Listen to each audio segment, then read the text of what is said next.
देश में चुनाव बैलेट पेपर से हो, मशीन का इस्तेमाल पूरी तरह से बंद हो, देश का संविधान और लोकतंत्र बचे, उसके लिए दिल्ली में 10 दिन की पैदल यात्रा हम लोग शुरू कर रहे थे 20 तारीख से, लेकिन किन्हीं प्रशासनिक कारणों की वजह से हमें वो प्रोग्राम 25 दिसंबर तक करना पड़ा, 25 दिसंबर तक पोस्टपोन करना पड़ा। और मैं जैसे आपकी जानकारी के लिए बताऊं कि ये सूचना हमारे सोशल मीडिया के जो बहादुर साथी हैं उनके माध्यम से, जिनके फ़ोन नंबर मेरे पास थे, उसके माध्यम से मैंने उन लोगों को 18-19 तारीख में इन्फॉर्म किया। लेकिन बावजूद उसके 20 तारीख को, क्योंकि मेरी जिम्मेदारी थी, जब कॉल मैंने दी है तो मुझे वहाँ होना था, अंबेडकर भवन पर जब मैं 10:15 बजे पहुँचा तो वहाँ पर लगभग 20 लोग फिर भी वहाँ इकट्ठे हो चुके थे। और उनमें वो लोग राजस्थान, अजमेर से आए हुए, बीकानेर से आए हुए थे, उसमें वो लोग नागपुर से आए हुए थे, उत्तर प्रदेश से आए हुए लोग थे, सिद्धार्थनगर वगैरह से, और दिल्ली के भी साथी थे। तो इस तरह से जो लोगों का इस यात्रा को लेकर विश्वास और उत्साह है, मैं उन सबका आभारी हूं। उस दिन भी मीडिया पे हमने अपने साथियों को इंफॉर्मेशन दी थी, ये सारा सब कुछ हुआ। अब 25 दिसंबर को यानी परसों हम लोग ये यात्रा अब शुरू कर रहे हैं। आज 22 दिसंबर, आज 23 दिसंबर दिन सोमवार, और परसों दिन बुधवार को 10 बजे अंबेडकर भवन से बैलेट पेपर से चुनाव हो, मशीन का पूरी तरह से खात्मा हो, देश का संविधान लोकतंत्र बचे, इस यात्रा को हम शुरू कर रहे हैं। और अब इस यात्रा की शुरुआत 25 दिसंबर को 1927 को बोधिसत्व बाबा साहब डॉक्टर अंबेडकर ने इस देश में अन्याय और अत्याचार पर, ऊंच नीच पर, भेदभाव पर आधारित एक किताब, जिसको ये मनुवादी मानसिकता के लोग संविधान में तब्दील करना चाहते हैं, उस मनुस्मृति का दहन किया था। तो अब ये कार्यक्रम 25 दिसंबर को यानी परसों अंबेडकर भवन में मनुस्मृति के दहन के बाद शुरू होगा। पहले मनुस्मृति का दहन किया जाएगा, देन उसके बाद में ये यात्रा हमारी शुरू होगी। मेरा सभी साथियों से कहना है, जितने भी लोग मुझे देख रहे हों, लगातार लोगों के फ़ोन भी आ रहे हैं, इस यात्रा में शामिल होने के लिए लोगों के सूचनाएं भी आ रही हैं। मुझे उम्मीद है कि लोग इस समय जो स्थिति है उसको समझेंगे और इस यात्रा में पूरी ईमानदारी से भाग लेंगे। और लगातार 10 दिनों तक जो यात्रा चलेगी, इस यात्रा में 10 दिनों तक भाग लेंगे। ये यात्रा हमारी शुरू होगी, हम सुबह 10 बजे इकट्ठा होंगे अंबेडकर भवन पर, और उसके बाद लगभग 11 बजे हम लोग ये यात्रा शुरू करेंगे, और उस दिन शाम को 5-6 बजे तक ये यात्रा चलेगी। इसी तरह से ये यात्रा हर दिन सुबह 10-11 बजे शुरू होगी और शाम को 5-6 बजे समाप्त होगी। जो रूट है, मैं अभी आपके सामने वो रूट सारा बताऊंगा, ताकि आप सब लोगों को ये मालूम हो कि क्या रूट है। वो सारा रूट बनाया हुआ है। पर मेरा एक साथियों आप सबसे निवेदन है, नंबर 1, साथियों, सभी साथियों से मेरा हाथ जोड़कर निवेदन है, अपने घर पर खाना खाकर आएं और शाम को जाकर अपने घर पर ही खाना खाएं। हम आपकी कोई व्यवस्था नहीं कर सकते क्योंकि हमारे पास फंड नहीं है, और फंड के लिए आज हम रिक्वेस्ट भी करेंगे कि जो क्राउड फंडिंग है, उस फंडिंग से मैं नंबर दूंगा, अकाउंट नंबर दूंगा, फोन नंबर दूंगा, लोग उस पर हमारी जो भी जो कर सकता है वो मदद करें। साथियों, ये समाज की लड़ाई है, हम सब की लड़ाई है, मेरे अकेले की नहीं है। देश को बचाने की, देश के संविधान और लोकतंत्र को बचाने की लड़ाई है साथियों। तो सभी से मेरा निवेदन ये रहेगा कि देखिए, हमारे पास आखिरी मौका है। अगर ये मौका चूक गए, उसके बाद कोई मौका मिलेगा नहीं। मैं एक उदाहरण से आपको समझाने की कोशिश करता हूं, इसी से आप इसकी गंभीरता को समझ सकते हैं। दूसरे की जरूरत नहीं है। अभी 3 दिन पहले, यानी जिस दिन लोकसभा और राज्यसभा इनका जो शीतकालीन सत्र है वो बंद हुआ है, जो चल रहा था, उसी दिन आखिरी दिन सरकार ने जो पीपल्स रिप्रेजेंटेशन एक्ट 1951 उसमें संशोधन करके एक बहुत ही खतरनाक काम किया है, बहुत खतरनाक काम।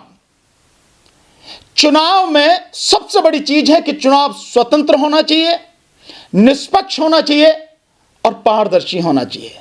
लेकिन इस सरकार ने, जिस पर मैं बार बार आरोप लगाता हूं कि बेईमानों की सरकार है और चुनाव में जबरदस्त तरीके से धांधली और लूट करके इलेक्शन कमीशन के माध्यम से चुनाव जीत रहे हैं। ऐसे ही मध्य प्रदेश, राजस्थान, छत्तीसगढ़ का चुनाव जीता, ऐसे ही लोकसभा चुनाव जीता, ऐसे ही हरियाणा और अभी लेटेस्ट महाराष्ट्र का चुनाव भी ऐसे ही जीता।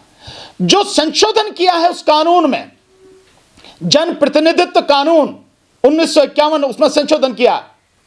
उस संशोधन में उसकी धारा 93 है, उसकी धारा 93(2) के तहत संशोधन किया है कि अब आप कुछ भी इलेक्शन कमीशन से कोई डॉक्यूमेंट मांग नहीं सकते और इलेक्शन कमीशन आपको कोई डॉक्यूमेंट देने के लिए बाध्य नहीं है और कोई अदालत इस विषय में किसी तरह की कार्रवाई नहीं करेगी। और मजेदार बात देखिए कि यह कब है कि जब Punjab and Haryana high court में एक रिट पिटीशन लगी हुई थी और उसमें जो हरियाणा चुनाव के डॉक्यूमेंट मांगे गए थे, हरियाणा पंजाब हाई कोर्ट ने वो आदेश कर दिया कि इनको, इलेक्शन कमीशन को आदेश कर दिया कि इनको जो भी डॉक्यूमेंट मांग रहे हैं दे दिया जाए। उसके बाद यह संशोधन कर दिया गया। संशोधन किसने किया है? सरकार ने। सरकार में कौन बैठा है? मोदी। मोदी कैसे जीत के आ रहा है? बेईमानी से।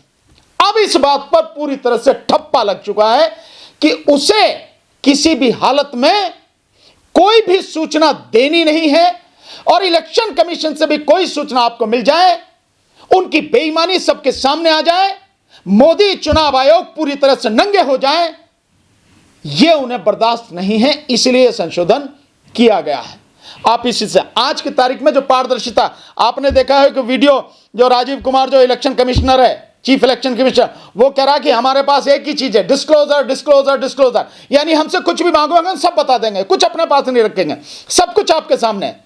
लेकिन अब सरकार ने कह दिया कुछ नहीं बताना, जो स्पेसिफिक कोई डॉक्यूमेंट होगा जो उसमें मेंशन होगा सिवाय उसके कुछ नहीं बताना। तो आज की तारीख में आप फॉर्म 17C मांगना चाहेंगे, फॉर्म 20 मांगना चाहेंगे, किसी भी तरह की और इंफॉर्मेशन मांगना चाहेंगे, जो वीडियो रिकॉर्डिंग होती है बूथ पर, जो वीडियो की रिकॉर्डिंग होती है, इनके जो स्कॉट होते हैं उन सब पर जो जाके चेक करते हैं कहीं ड्रग्स तो नहीं इस्तेमाल हो रही, कहीं हथियार तो इस्तेमाल नहीं हो रहे, वो जो इनकी जो स्कॉट है उस सब की जो वीडियो रिकॉर्डिंग है और काउंटिंग की तमाम जो वीडियो रिकॉर्डिंग है, अब आपको कुछ भी नहीं मिलेगा।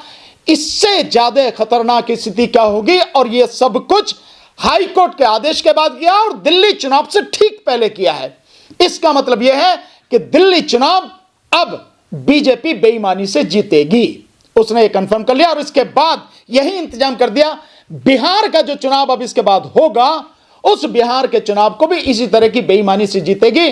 नीतीश का पत्ता साफ किया जाएगा और यहां से भी, दिल्ली से भी बाकी तमाम पार्टियों का पत्ता साफ किया जाएगा। यह गंभीरता। इसलिए मैं कह रहा हूं कि इस देश में बैलेट पेपर से चुनाव हो, इलेक्शन कमीशन में सुधार हो, एक ही दिन में पूरा इलेक्शन हो और साथ में मशीन का पूरी तरह से खात्मा हो। इस बात को लेकर हम यात्रा शुरू कर रहे हैं। बहुत बहुत आपका धन्यवाद है। लेकिन मैं, आप मुझसे सवाल पूछे, एक चीज जो बहुत जरूरी है मैं आपके सामने रखना चाहूंगा साथियों, इस चीज को जरूर नोट करें और मैं समझता हूं सब तक ये पहुंचनी चाहिए साथियों।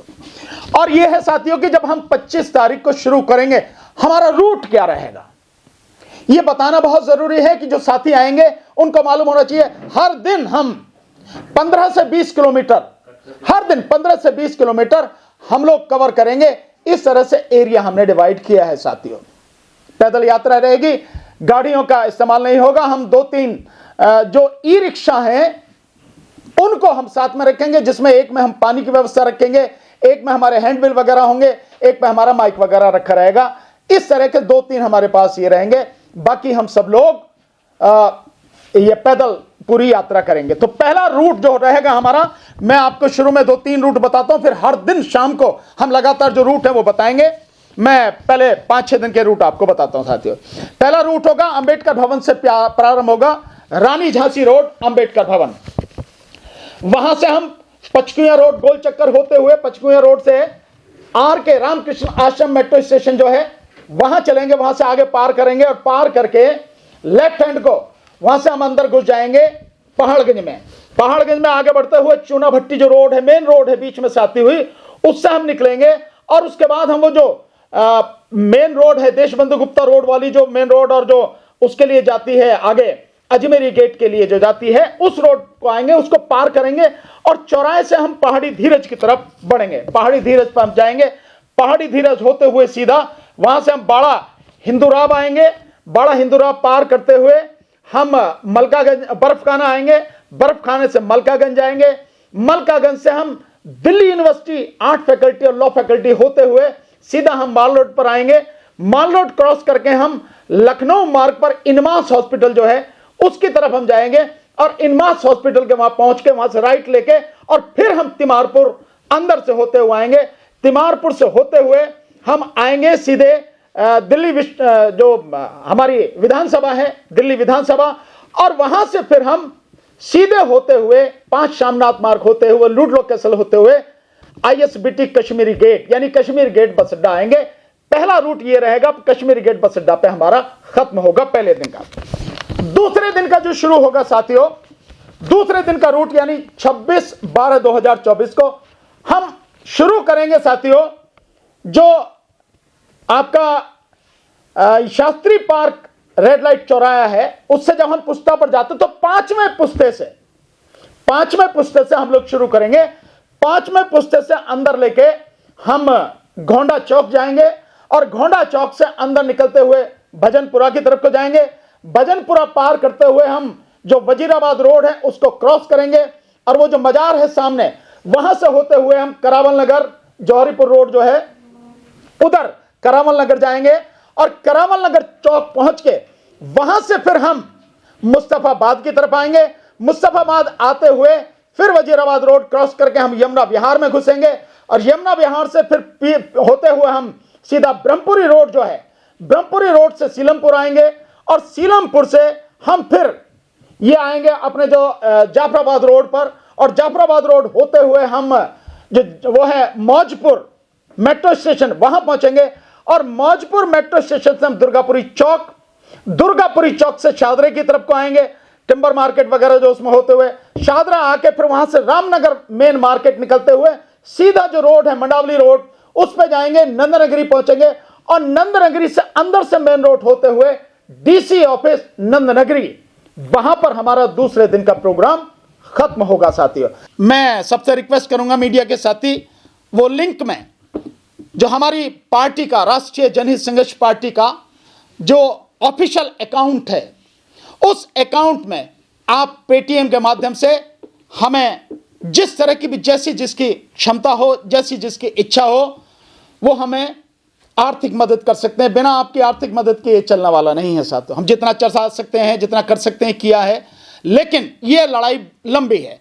ये पहले फेज में हम दिल्ली में ये पैदल यात्रा कर रहे हैं, ये यात्रा पूरे देश में होगी। इसके बाद हम महाराष्ट्र शिफ्ट होंगे, वहां होगी और पूरा आंदोलन खड़ा किया जाएगा। तो आपकी मदद के बिना ये संभव नहीं है। दूसरा, मैं एक नंबर और आपको दे रहा हूं, मेरा वो नंबर है फोन पे के माध्यम से मेरे उस नंबर पर आप लोग जो भी चाहें आर्थिक मदद कर सकते हैं। मैं नंबर आपको बता रहा हूं साथियों, 85879979947 नंबर में एक बार और बोल रहा हूं। आर्थिक मदद के लिए जो फोन पे के माध्यम से आप कर सकते हैं 85879979947 ये 2 नंबर हैं और जो लिंक में आपको दे दिया जाएगा। मैं साथियों से रिक्वेस्ट करूंगा कि लिंक में वो जो पेटीएम अकाउंट का है उसका स्क्वायर जो है आप उसको स्कैन करके हमें मदद कर सकते हैं।